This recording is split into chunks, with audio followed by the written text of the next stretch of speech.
Welcome to bird media. నేను మీ పవన్ కృష్ణమూర్తి. వైఎస్ఆర్సీపీ ఘోర ఓటమి తర్వాత దాదాపు 2 ఏళ్లు పూర్తవుతున్న ఆ పార్టీ తీరులో మార్పు కనిపించకపోవడం ప్రస్తుతం రాజకీయ వర్గాల్లో చర్చనీయాంశంగా మారింది. అధికారంలో ఉన్నప్పుడు అన్నీ మా చేతుల్లోనే అన్న ధీమాతో వ్యవహరించినటువంటి నేతలు ఇప్పుడు మాత్రం కనిపించట్లేదు. పార్టీ అధినేత వైఎస్ జగన్మోహన్ రెడ్డి బెంగళూరుకే పరిమితం కావడం, రాష్ట్ర రాజకీయాల్లో ప్రత్యక్షంగా కనిపించకపోవడం ఇప్పటికే చర్చనీయాంశం. అయితే అంతకంటే ఆసక్తికరమైనటువంటి విషయం పార్టీ సీనియర్ల మౌనం. ఓటమి తర్వాత ఆత్మపరిశీలన కాదు, దారి మళ్లింపు జరుగుతోంది. ఏదైనా ఓటమి తర్వాత సాధారణంగా ఏ పార్టీ అయినా వాళ్ళలో వాళ్ళు ఆత్మపరిశీలన చేసుకుంటారు, తప్పులు ఎక్కడ జరిగాయో చూసుకుంటారు. కానీ ఇక్కడ జరుగుతున్నటువంటిది మాత్రం వేరేలా కనిపిస్తోంది.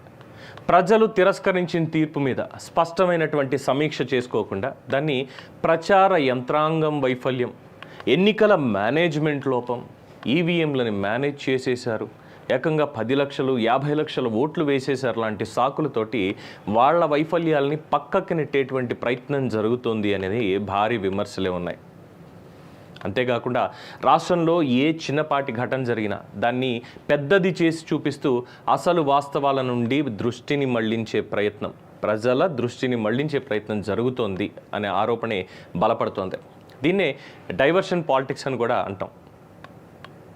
కూటమి ప్రభుత్వం అధికారంలోకి వచ్చిన తర్వాత గత 5 ఏళ్లలో తీసుకున్నటువంటి నిర్ణయాలు, అంటే 2019-24 మధ్యలో తీసుకున్నటువంటి నిర్ణయాల మీద విచారణలు కూడా ప్రారంభమయ్యాయి.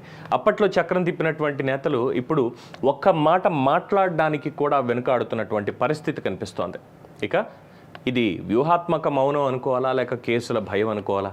ప్రజల ముందుకు వచ్చి మా నిర్ణయాలు కరెక్టే అని చెప్పేటువంటి ధైర్యం లేకపోతే అప్పట్లో తీసుకున్న నిర్ణయాలకి నైతిక బలం ఎక్కడా అన్న ప్రశ్న సహజంగా వస్తుంది. ఇక క్యాడర్ని భావోద్వేగాలతో కట్టిపడేస్తున్నారు. గ్రామస్థాయి కార్యకర్తలు మాత్రం గందరగోళంలో ఉన్నారు. అధికారంలో ఉన్నప్పుడు ప్రజల కోసం అన్న మాటలు చెప్పిన నేతలు ఇప్పుడు కార్యకర్తల కోసం కూడా బయటికి రావడం లేదు. సోషల్ మీడియాలో పోస్టులు పెట్టడం, ప్రెస్ నోట్లు రిలీజ్ చేయడం, ప్రెస్ మీట్లు పెట్టడం. ఒకవేళ వాళ్ళకి ఇవే పోరాటం అయితే క్షేత్రస్థాయిలో పార్టీ ఎలా బలపడుతుంది, మమ్మల్ని పట్టించుకున్నారు ఎవరు అని అడుగుతున్నారు. అందుకే ఇప్పుడు వైసీపీ వ్యూహం మారినట్టుగా కనిపిస్తోంది. ప్రజా సమస్యల మీద స్పష్టమైనటువంటి చర్చలకు కూడా రాకుండా కేవలం భావోద్వేగ అంశాలని మాత్రమే ఎత్తుకుని రాజకీయ వాతావరణాన్ని వేడెక్కించడం, ఇదే డైవర్షన్ రాజకీయాలకి మూలం. అసలు ప్రశ్నలు ఏమిటి? గత 5 ఏళ్లలో తీసుకున్న ఆర్థిక నిర్ణయాల ఫలితం ఏమిటి? అప్పులు, అభివృద్ధి, పరిశ్రమలు, వాటి మీద స్పష్టత ఎక్కడ? ఓటమికి అసలు కారణాల మీద పార్టీ అంతర్గత నివేదిక ఏంటి? సారీ మాస్టరు, ఇక్కడ మాత్రం ఏంటంటే ఆ అంతర్గత నివేదిక, బహిర్గత నివేదిక అంటూ ఏదీ లేదు. ఓడిపోయిన తర్వాత ప్రజలు ఇచ్చినటువంటి తీర్పుని మేము యాక్సెప్ట్ చేస్తున్నాం అన్నటువంటిది రాలేదు. కానీ ఇమ్మీడియట్గా ఈవీఎంలు మమ్మల్ని మోసం చేశాయి, ఈవీఎంలతోటి ట్యాంపరింగ్ చేసి మరి గెలిచేశారు, మేము ఇంత మంచి చేసినా కూడా మమ్మల్ని ఓడించడం ఏమిటి అనేటువంటి మాటే చెప్తున్నారు. ఈ ప్రశ్నలకు సమాధానం ఇవ్వకుండా ప్రతి కోణాన్ని, ప్రతి అంశాన్ని రాజకీయ కుట్రగా చిత్రీకరించడం మరి వైఎస్ఆర్సీపీకి మేలు చేస్తుందంటారా? No, definitely not. మరి పోరాటం ఎక్కడ? రాజకీయాల్లో ఓటమి అనేది సహజం. ఎవరికైనా, రాజకీయాలనే కాదు, ఇన్ జనరల్గా ఓటమి అనేటువంటిది సహజంగానే ఉంటుంది. కానీ ఆ ఓటమి తర్వాత మనం ఆత్మ పరిశీలన చేసుకున్నామా, మళ్ళీ పోరాటానికి సిద్ధమవుతున్నామా అనేది అందరికీ వర్తిస్తే రాజకీయ నేతలకి, రాజకీయ పార్టీలకి ఉండేటువంటిది. ఆత్మ పరిశీలన చేసుకుని ప్రజల మధ్యకు వెళ్ళి తప్పులని ఒప్పుకుని మళ్ళీ వాళ్ళ విశ్వాసాన్ని గెలుచుకోవడం, అది నిజమైనటువంటి నాయకత్వపు లక్షణం. కానీ వైఎస్ఆర్సీపీలో ప్రస్తుతం కనిపిస్తున్నటువంటి దృశ్యం ఏంటంటే పై స్థాయిలో మౌనం, కింది స్థాయిలో అయోమయం, మధ్యలో డైవర్షన్ పాలిటిక్స్. ప్రజలు ఒక్కసారి తీర్పునిచ్చారు, ఆ తీర్పును గౌరవించి మార్పు దిశగా అడుగులు వెయ్యాలి. కానీ వీళ్ళు వేస్తారా? లేక భావోద్వేగాల రాజకీయాలతోటే దారి మళ్లించేటువంటి ప్రయత్నమే చేస్తున్నారా? ఎందుకంటే సమయం ఒక పక్కన దగ్గర పడుతుంది, స్థానిక సంస్థల ఎన్నికలు ముందున్నాయి, అక్కడే అసలు పరీక్ష అనేది ఉంది. డైవర్షన్ పాలిటిక్స్తో కొంతకాలం నెట్టుకు రావచ్చు, కానీ శాశ్వతంగా కాదు. ప్రజాస్వామ్యంలో చివరికి గెలిచేది ప్రచారం మాత్రమే కాదు, ప్రజల విశ్వాసం. దానికి మన ప్రచారం కావాలి.